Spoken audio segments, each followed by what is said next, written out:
بسم اللہ الرحمن الرحیم۔ ہم سورۃ النور کا مطالعہ کر رہے ہیں کہ جس میں ایمان اور تعمیر شخصیت کے لیے دیگر افراد کے ساتھ کیا رویہ ہونا چاہیے۔ اس میں شریعت کے ایسے احکامات ہیں۔ آپ پڑھ چکے ہیں کہ پہلے ہم نے 1 to 30 کی آیات میں بدکاری سے متعلق عدالت کو کیا کرنا، عدالت کے طریقے کار، اور پھر بدکاری سے متعلق کوئی الزام اگر کوئی لگائے تو عدالت کو یہ نہیں کہ ہر کوئی جو پروپیگنڈا کر لے تو وہ فوراً مان لے، نہیں،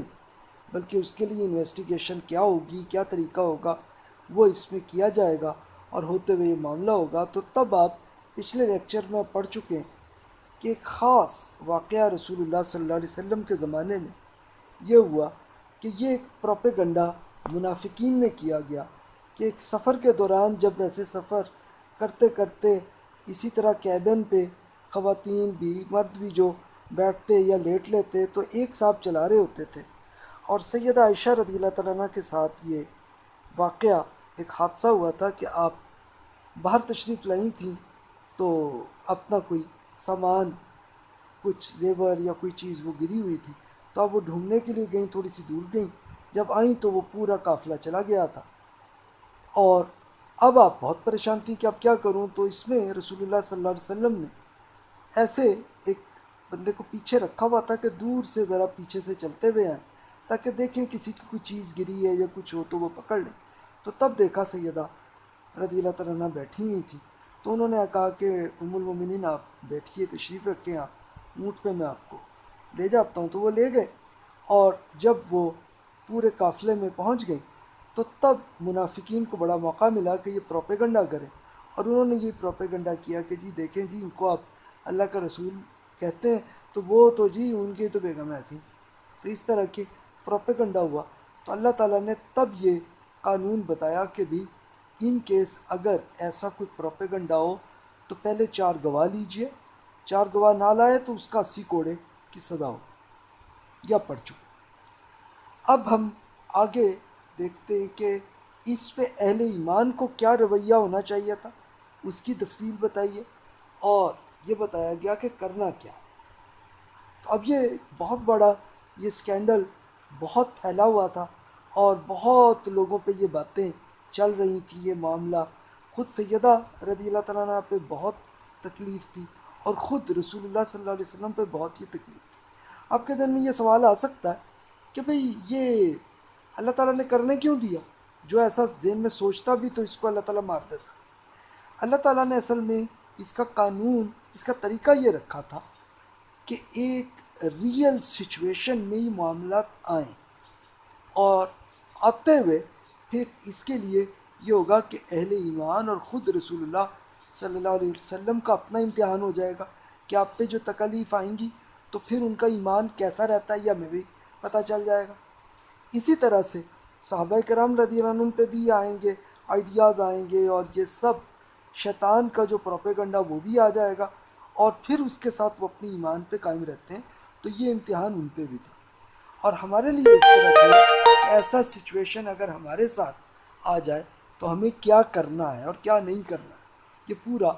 سینیریو ہے جو ہمارے سامنے اللہ تعالیٰ نے اس قرآن پاک کو پورا پریکٹیکل سچویشن کے ساتھ ایک یہ کیس اسٹڈیز ہمیں بتا دی گئی کہ کیس اسٹڈیز کے ذریعے ہم سوچتے ہیں کہ ہاں جی یہ ٹھیک ہے اور یہ غلط ہے۔ اب ارشاد ہوا بسم اللہ الرحمن الرحیم، اللہ کے نام سے جو سراسر رحمت ہے، جس کی شفقت ہمیشہ کے لیے۔ ان الذین جاءوا بالافک عصبۃ منکم لا تحسبوه شرا لکم بل هو خیر لکم لکل امرئ منہم ما اکتسب من الاثم والذی تولی کبرہ منہم لہ عذاب عظیم۔ یہ حقیقت ہے کہ جو لوگ یہ بہتان گھڑ لائے ہیں وہ آپ ہی اندر کا ایک گروہ ہے۔ آپ اس کو اپنے حق میں برا نہ سمجھیں، بلکہ یہ آپ کے لیے بہتر ہے۔ ان میں سے ہر ایک نے جو گناہ کمایا ہے تو وہ اس کے حساب میں پڑے گا، اور اس فتنے کا بانی جس نے ان میں سے اس کا سب سے بڑا حصہ لیا اس کے لیے عذاب عظیم ہے۔ تو یہ اللہ تعالیٰ نے اب یہ کلیئر بتا دیا کہ یہ جو اب دیکھیں یہ جو لفظ ہے بالافک، تو اسی کو اس واقعے کو واقعہ افک کہا جاتا ہے کہ جس میں یہ پروپیگنڈا کیا گیا تھا۔ تو اللہ تعالیٰ نے بتایا کہ بھی آپ پرواہ نہ کریں، خود رسول اللہ صلی اللہ علیہ وسلم امہات المومنین کو سیدہ عائشہ رضی اللہ تعالیٰ عنہ کو بھی سمجھا دیا گیا کہ آپ کوئی پرواہ نہ کریں، اس میں کوئی برا نہ سمجھے کچھ بھی چیز کو، کہ یہ آپ پہ امتحان ہوا معاملہ، آپ پہ ایک سینیریو، ایک مشکل آ گیا آپ پہ، اور صحابہ کرام پہ بھی بہت یہ آ گیا، تو یہ تھا، اور یہ سزا اس فتنے کا بانی جس نے یہ ایجاد کیا، تو اس کے لیے پھر بہت عذاب عظیم ہے ان کے لیے، اس لیے آپ بے پرواہ ہو جائیں۔ اس کے بعد پھر یہ فرمایا لولا اذ سمعتموہ ظن المؤمنون بالمؤمنات بانفسہم خیرا وقالوا ھذا افک مبین۔ آپ لوگوں نے جب یہ بات سنی تو مسلمان مردوں اور مسلمان خواتین نے اپنے لوگوں کے حق میں نیک گمان کیوں نہ کیا اور کیوں نہ کہہ دیا کہ یہ ایک کھلا ہوا بہتان ہے۔ لولا جاءوا علیہ باربعۃ شہداء فاذ لم یأتوا بالشہداء فاولئک عند اللہ هم الکاذبون۔ یہ الزام لگانے والے اپنے الزام کے ثبوت میں 4 گواہ کیوں نہ لائے، پھر جب گواہ نہیں لائے تو اللہ کے نزدیک یہی جھوٹے۔ تو یہ اللہ تعالیٰ نے یہ بتایا، اور اب ہمارے لیے اصل طریقہ پرسنالٹی ڈیولپمنٹ کا یہ بتایا کہ بھی اگر آپ پہ کوئی ایسا الزام آپ کے سامنے یہ آ جائے، یہ تمہاری بہن نے یہ حرکت کی ہے، تمہاری بیٹی نے یہ حرکت کی ہے، یا تمہارے کوئی رشتہ دار یا کسی اور خاتون کے بارے میں یہ کہا جائے، اور آپ کو پتہ ہو کہ بھی یہ خاتون بہت پاکیزہ خاتون ہے، ایسا کچھ نہیں ہوتا، تو بھی ان کو فوراً اس چیز کو ریجیکٹ کر دینا چاہیے اور نیک گمان رکھنا چاہیے کہ ایسی کوئی حرکت نہیں ہوئی اور یہ کھلا ہوا بہتان ہے، یہی سب۔ تو پھر اب یہ پروف وہاں سے آیا کہ جس منافق نے یہ اعلان کیا تھا عبداللہ بن قدئی نے، تو اس نے یہ جب پروپیگنڈا کیا تھا، تو اب لاؤ بھائی 4 ایسے گواہ جنہوں نے ریئل کیس دیکھا، وہ نہیں لایا، اور اس کے لیے پھر اس دنیا میں بھی سزا آئی کہ اس کو یہی جو آپ پچھلی آیات میں آپ پڑھ چکے ہیں کہ پہلے حکم دیا گیا کہ 80 کوڑے مارے اور پھر لگے اس کو، ایک یہ بھی سامنے آ گیا، اور اہل ایمان جتنے تھے وہ جو متاثر ہوئے تھے اس پروپیگنڈا کے، تو ان کی غلطی کو بتایا کہ بھی یہ نیک گمان رکھو اور یہ کھلا ہوا بہتان اس کو ہی سمجھو، یہ نہ کرو کہ تم اس بہتان پہ یقین لے آؤ، نہیں۔ اور یہ ہمارے ساتھ بھی ہے کہ ایسا سینیریو کسی بھی مرد ہو یا خاتون ہو، اس پہ اگر پروپیگنڈا ہو تو اس کو مانے ہی نہ، فوراً ریجیکٹ کرتے ہوئے بتا دیں کہ یہ بہتان ہے۔ ہاں پھر ٹھیک ہے، عدالت فیصلہ کرے گی، پورا دیکھے گی، رزلٹ انویسٹیگیشن کرے گی، کرتے ہوئے جو بھی رزلٹ آئے گا پھر ہم مانیں گے، لیکن جب تک عدالت کا ایک فائنل ڈیسیژن نہیں آتا تب تک ہمیں کچھ نہیں کرنا، بلکہ ہمیں یہ ماننا ہے کہ بھئی یہ حسن ظن ہے، ایسا کچھ نہیں ہے، ایسا کچھ نہیں ہوا، بلکہ یہ غلط فہمی ہے۔ ہمارے ہاں یہ بہت عام ہے کہ ہم ایک دوسرے پہ کوئی نہ کوئی پروپیگنڈا کرتے ہیں اور پھر اس پہ یقین بھی ہم کر بیٹھتے ہیں، تو یہ نہیں کرنا چاہیے۔ یہ سب سے بڑی غلطی ہے جو ہمارے ہاں بہت کامن ہے، اس سے ہمیں بچنا ہے۔ اب مزید ارشاد فرمایا وَلَوْلَا فَضْلُ اللَّهِ عَلَيْكُمْ وَرَحْمَتُهُ فِي الدُّنْيَا وَالْآخِرَةِ لَمَسَّكُمْ فِي مَا أَفَضْتُمْ فِيهِ عَذَابٌ عَظِيمٌ۔ تم مسلمانوں پر دنیا اور آخرت میں اللہ کا فضل اور اس کی رحمت نہ ہوتی تو جس راستے پر تم چل نکلے تھے اس میں تو تم پر کوئی بڑا عذاب آ جاتا۔ یہ غلطی ہوئی اہل ایمان پہ کہ انہوں نے اس پروپیگنڈا کو سمجھ لیا کہ ہاں جی یہ ہوگا، تو یہ جو سوچا تو اللہ تعالیٰ نے بتایا کہ بھی یہ تم پہ بڑا عذاب آ جاتا ہے، اس میں یہ اللہ تعالیٰ کا فضل ہے کہ تمہیں چھوڑ دیا۔ تو یہ کسی بھی پروپیگنڈے کو آپ نے نہیں سوچنا، نہیں اس پہ کرنا، بلکہ اس کو ڈیلیٹ کر دیں اپنے آپ کے دماغ کے اندر جتنا ڈیٹا بیس ہے سب کو ڈیلیٹ کرے کہ ایسا سب بکواس ہے اور کچھ نہیں۔ اِذ تَلَقَّوْنَهُ بِأَلْسِنَتِكُمْ وَتَقُولُونَ بِأَفْوَاهِكُمْ مَا لَيْسَ لَكُمْ بِهِ عِلْمٌ وَتَحْسَبُونَهُ هَيِّنًا وَهُوَ عِندَ اللَّهِ عَظِيمٌ۔ ذرا خیال کریں کہ جب آپ اس کو اپنی زبان سے نقل در نقل کر رہے تھے اور اپنے منہوں سے وہ بات کہہ رہے تھے جس کا تمہیں کوئی علم نہ تھا، تم اس کو معمولی بات سمجھ رہے تھے، حالانکہ اللہ کے نزدیک یہ بہت بڑی بات تھی۔ تو بھی یہ جو پروپیگنڈا پہنچا وہ کرتے ہوئے دوسرے کو بتایا، دوسرے نے تیسرے کو بتایا، اس طرح خواتین سے بھی یہ غلطی ہوئی، وہ بھی جو سن لیا تو بتایا۔ تو اس کو نہیں آپ نے پہنچانا ہے، بلکہ اپنے دماغ سے ہی ڈیلیٹ کریں ایسی جب پروپیگنڈا آئے تو۔ وَلَوْلَا إِذْ سَمِعْتُمُوهُ قُلْتُمْ مَا يَكُونُ لَنَا أَن نَتَكَلَّمَ بِهَذَا سُبْحَانَكَ هَذَا بُهْتَانٌ عَظِيمٌ۔ تم نے اس کو سنتے ہی کیوں نہیں کہہ دیا کہ ہم کو زیبا نہیں کہ ہم ایسی بات زبان پر لائیں، معذلہ یہ تو بہت بڑا بہتان ہے۔ اور خود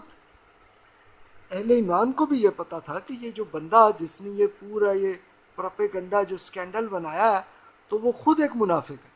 یہ سب کو معلوم تھا۔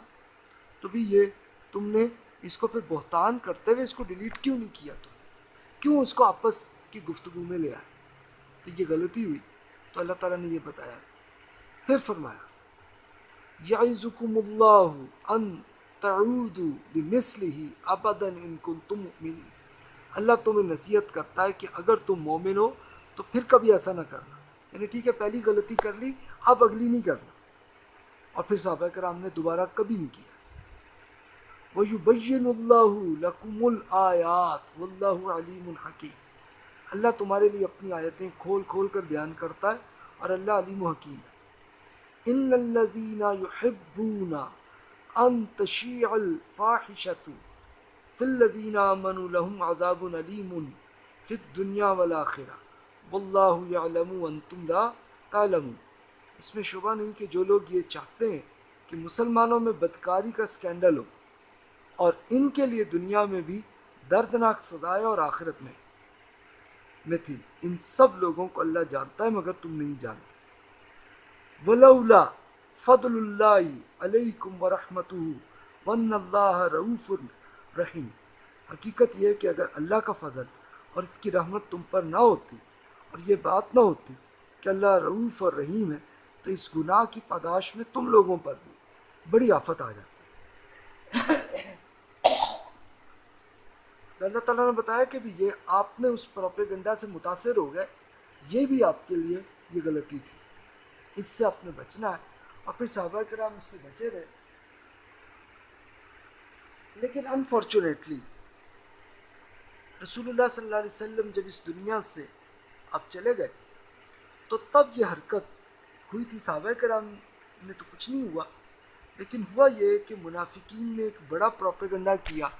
اور وہ چاہتے تھے کہ اتنی بڑے علاقے کی حکومت پہ ہمارا قبضہ ہو۔ تب انہوں نے یہ حرکت کیا کہ حضرت عثمان رضی اللہ تعالیٰ عنہ کو شہید کیا۔ اس کے بعد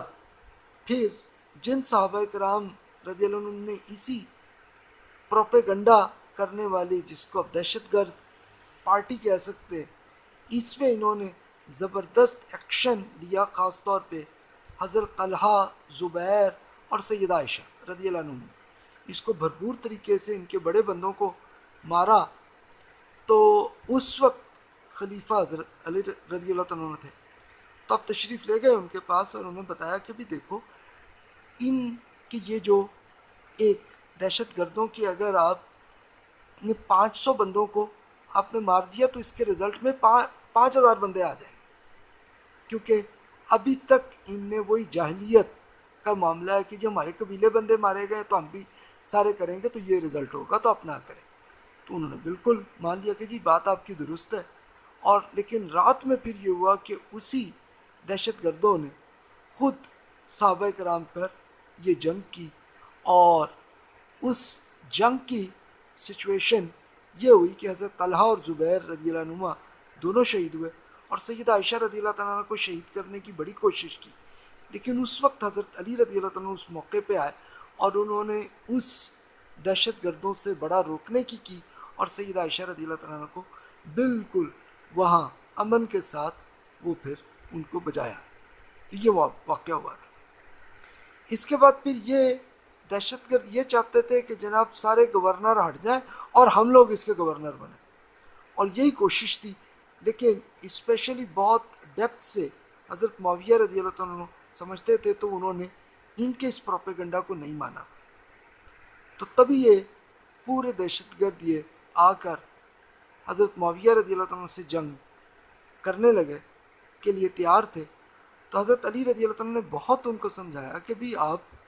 یہ نہ کریں، یہ آپ خود اہل تشیع حضرات کی مین بڑی بک ہے جس میں انہوں نے حضرت علی رضی اللہ عنہ کے بہت سے لیکچرز ہیں، تو اس میں انہوں نے حضرت علی رضی اللہ عنہ نے بہت ان کو سمجھایا کہ بھئی آپ یہ نہ کرنا، ورنہ ہوگا یہ کہ پھر ہر طرف گردنیں جو ہیں وہ کٹیں گی، تو یہ نہ کرو، تو معاویہ کو گورنر کرنے دو، رہنے دو۔ انہوں نے نہیں کیا اور جنگ کے لیے آئے، تو حضرت علی رضی اللہ عنہ بھی ساتھ آئے، اور انہوں نے اور حضرت معاویہ رضی اللہ عنہ نے یہ معاملہ کیا تھا کہ جی ہم آپس میں یہ ایک ایگریمنٹ اس طرح سے کر لیتے ہیں کہ خود ہم لوگ مل کے